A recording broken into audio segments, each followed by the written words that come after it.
Hôm nay Uni sẽ xếp hạng visual của các cặp girl lớp Thái. Uni chấm trên 3 thứ: vẻ đẹp riêng của từng người, độ bổ trợ khi đứng cạnh nhau và khả năng khiến ảnh trông như poster phim chưa được công bố. Đây là cảm nhận riêng của Uni nên đừng có comment nào vô ném đá Uni nha. Ok, vào việc luôn nhá. Số 5, Chan Chin Chin.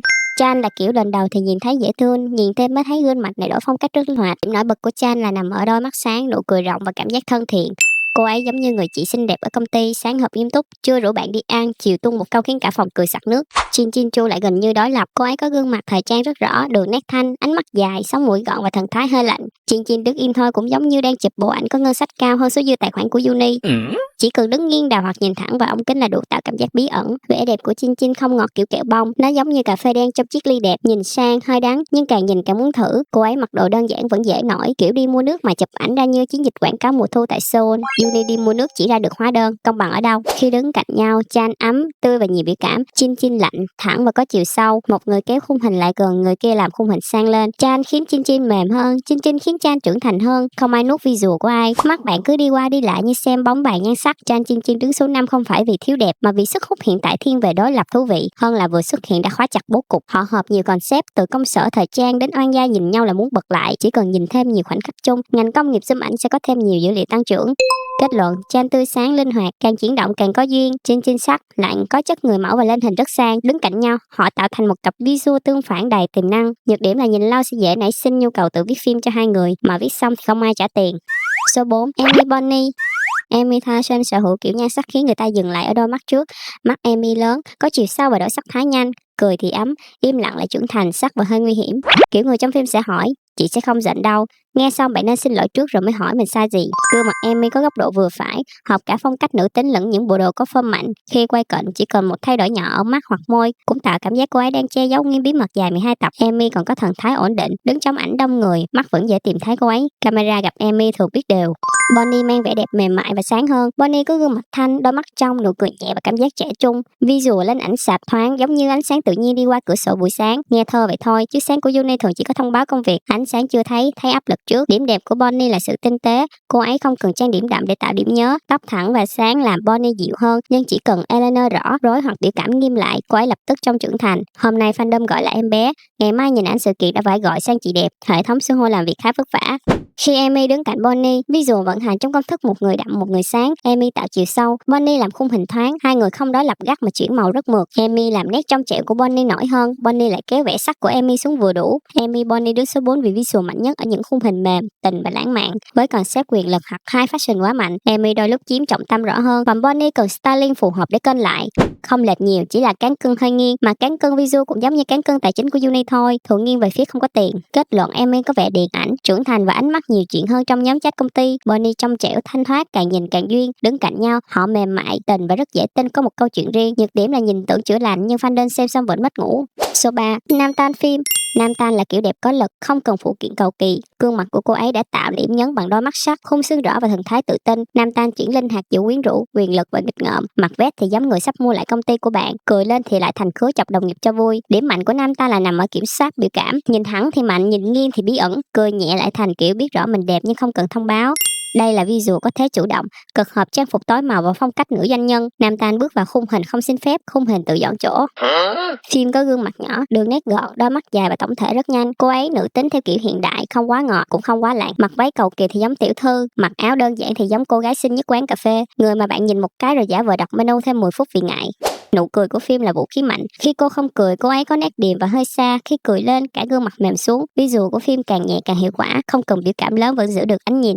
Khi đứng cạnh nhau, Nam Tan có lực, phim có độ tinh. Một người giống nét bút đậm, người kia giống nét mảnh, nhưng cùng nằm trên một bức tranh có chủ đích. Nam Tan thường hút ánh nhìn đầu tiên, phim giữ ánh nhìn ở lại lâu hơn. Đây là kỹ thuật mời vào bằng chị đẹp, giữ lại bằng tiểu thư. Fandom bước vào rồi tự khóa cửa. Cặp này hợp concept trưởng thành, sang trọng và hơi nguy hiểm. Khi mặc cùng tông, họ trông giống bộ đôi thời trang hoàn chỉnh. Đặc biệt lúc họ nhìn nhau, Nam Tan bớt sắc, còn phim bớt xa. Visual không còn là hai người đẹp đứng cạnh, mà thành hai người đang phản ứng với sự hiện diện của đối phương. Tem đẩy thuyền sống nhờ đúng mấy giây như vậy đó. Nam Tan phim đứng số 3 vì gần như không có góc visual yếu rõ ràng, ngọt, lạnh, sang và đời thường đều xử lý được. Nhưng so với hai vị trí đầu, sức hút của họ thiên về cân bằng và thời trang hơn là cú va chạm thị giác ngay lập tức. Họ bước vào rất lịch sự, rồi vài phút sau trái tim bạn tự ký hợp đồng dài hạn. Kết luận, Nam Tan sắc, có lực và kiểm soát camera rất tốt. Phim thanh, sang, biểu cảm tinh tế, càng nhìn càng cuốn. Đứng cạnh nhau, họ tạo thành một cặp visual trưởng thành và cân xứng. Nhược điểm là ảnh dáng nào cũng khiến người xem muốn mua quần áo giống họ, trong khi mặc lên người mình thì chỉ có ra phong cách nhân viên đi trễ nhưng cố tỏ ra bệnh.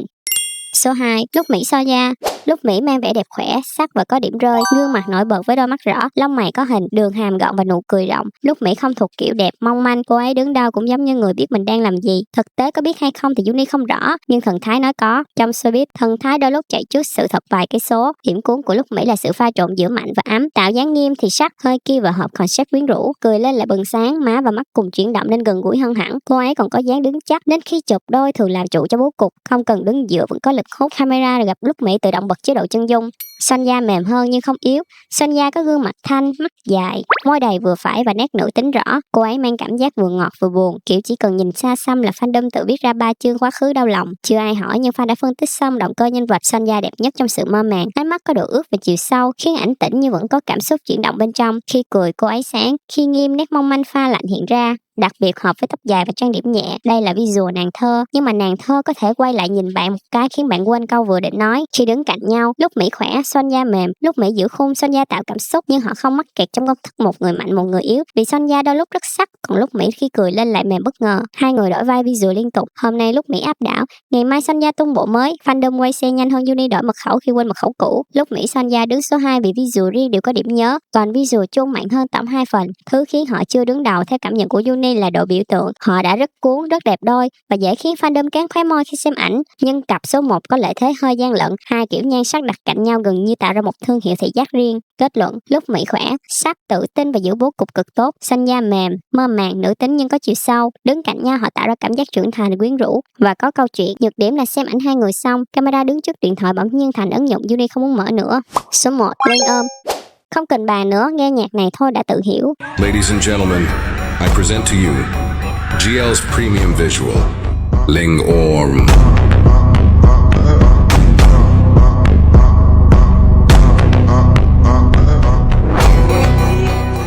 Yuni biết nhiều người đoán được từ đầu, nhưng đoán được không có nghĩa là thoát được đâu nha. Linh Cyrillac sở hữu kiểu nhan sắc gần với khái niệm nữ thần cổ điển, nhưng vẫn đủ hiện đại để không bị xa cách. Gương mặt Linh cân đối, đường nét rõ mà không cứng, đôi mắt dài, sống mũi thẳng và nụ cười sáng. Cô ấy sang theo cách tự nhiên. Linh mặc đồ đơn giản vẫn có cảm giác đắt. Điểm đặc biệt của Linh là sự ổn định gần như mọi góc cạnh, chính diện cân đối, góc nhiên nổi sống mũi và đường hàm, cười lên thì mềm và ấm, không cười khi chất chuyển sang điềm tĩnh trưởng thành và hơi xa xôi. Đây là visual rất hợp vai bác sĩ, người thừa kế, nữ doanh nhân hoặc bất kỳ ai bước vào phòng rồi tất cả tự động ngồi thẳng lưng. Linh có ánh mắt rất tĩnh, cô ấy không biểu cảm lớn để tạo lực, chỉ cần nhìn xuống, nhìn nghiêng hoặc giữ ánh mắt lâu hơn bình thường, người xem đã hỏi, ủa có gì đó không đúng? Có thể không có gì, nhưng fandom không làm nghề chờ xác nhận, fandom làm nghề lập thuyết âm mưu về hin.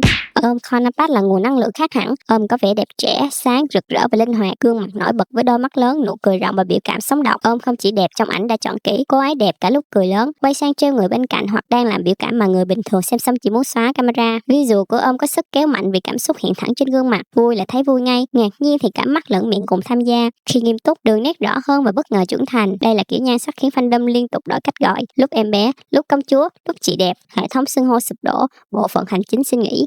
Hợp màu sáng và trang điểm trong veo, nhưng không chỉ hợp phong cách dễ thương, chỉ cần đồ tối màu, tóc gọn và ánh mắt nghiêm, visual lập tức sắc lên. Chính biên độ này giúp đứng cạnh Linh mà không biến thành một phần phụ, và đây là chỗ Linh thắng. Linh là vẻ đẹp tĩnh, là vẻ đẹp rộng. Linh giống mặt hồ phẳng sâu và sang, giống ánh nắng chạm xuống mặt hồ rồi làm mọi thứ sáng lên. Một người giữ khung hình, người kia làm khung hình sống. Khi đứng riêng, cả hai đẹp theo hai hệ khác nhau, khi đứng cạnh hai hệ ấy khóa vào nhau. Linh làm càng rực rỡ vì sự điềm tĩnh của Linh tạo nên năng lượng cho bật lên. Lại làm Linh mềm hơn, gần hơn và bớt cảm giác nữ thần không thể chạm tới. Đây là độ bổ trợ visual cần nhất, không chỉ cùng đẹp mà sự có mặt của người này làm phiên bản của người kia thú vị hơn. Cái mạnh nhất của Linh không nằm ở việc ai đẹp hơn ai. Câu hỏi đó gần như vô nghĩa. Cái mạnh là họ tạo ra hình ảnh chung dễ nhận diện, thanh lịch nhưng vui, trưởng thành nhưng không nặng, sang mà vẫn gần. Một người điềm tĩnh đứng cạnh một người rực rỡ.